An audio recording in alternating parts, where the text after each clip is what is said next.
Fa ny miarabantsika indray amin'ity andro anio ity dia misaotratsika amin'ny fanarahana ny vidéo keliko izay ataoko isan-kerinandro. Ny androany dia ny momba ny hoe ahoana no fomba ahafahana mianatra fiteny anankiray, dia manasa antsika hanaraka ny vidéo hatramin'ny farany.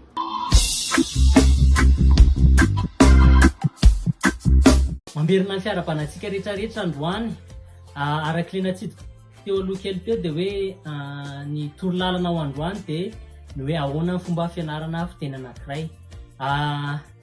Ny teny anglisy moa zany no entiko amelabelarana an'ilay hevitra eto, fa manaraka ny teny hafa, mahay fiteny anaky efatra amin'izao fotoana izao: ny teny gasy, ny teny frantsay, ny teny anglisy ary ny teny lingala.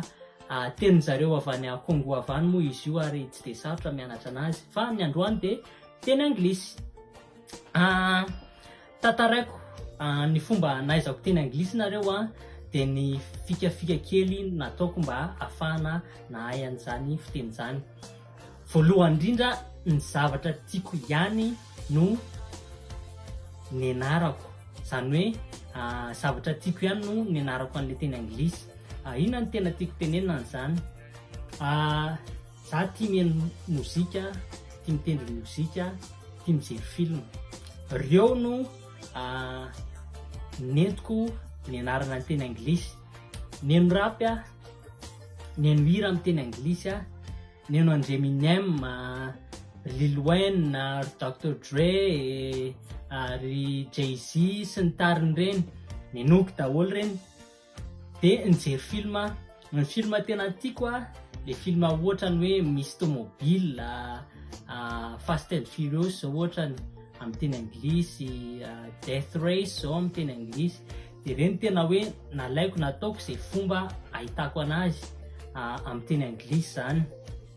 Dia raha ohatra hoe misy zavatra tena tianao, tia mahandro sakafo ianao, tia manao volo ianao, tia mitendry gitara ianao, dia mijereva vidéo kely na film kely, clip kely amin'ny teny anglisy momba an'ilay zavatra tianao. Mahandro sakafo dia ohatra hoe tia hanao mofo ianao, dia manao mofo amin'ny teny anglisy no ianarana.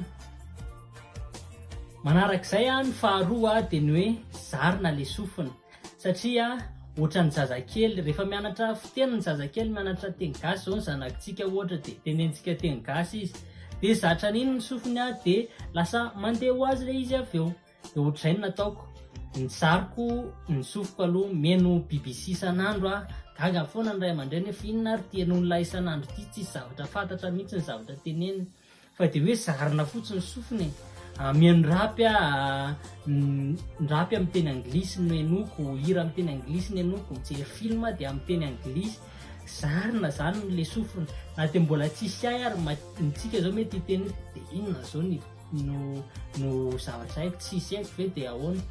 Fa ohatra izany reny zazakely reny, tsy zavatra haina ny teneninao fa indraindray ary izy miteny fa dia hoe zarina le sofina. Rehefa zatra ny sofina dia moramora amin'ny vavantsika mamoaka le izy avy eo.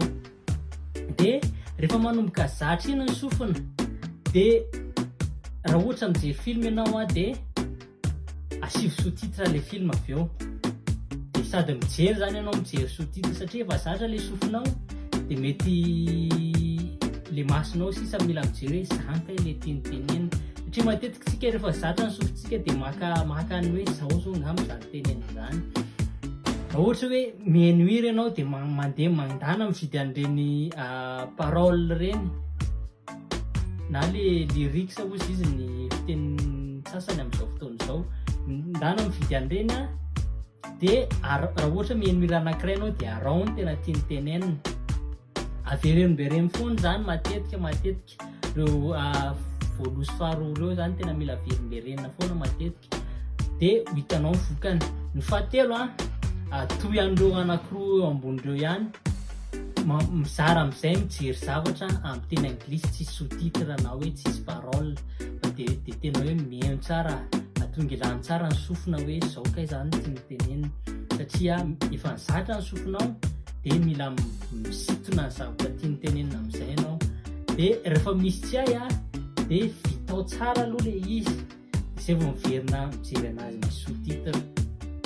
Dia ny faefatra farany zay tena hoe mahomby mba ahafahana hoe mahay tsara afaka miresaka dia mila mitady olona anaovana pratika.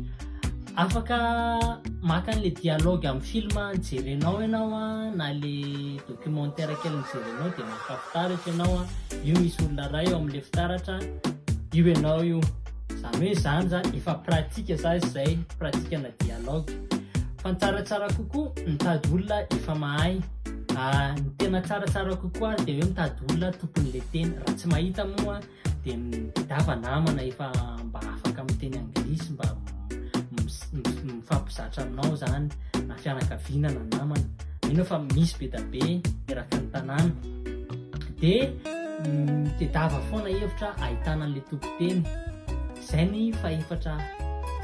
Dia mifadimy farany mizaha mizatra amin'ny fomba fiteny rehetrarehetra. Tsy tena olana be mihitsy le hoe anglisy amerikanina ihany no ianarako.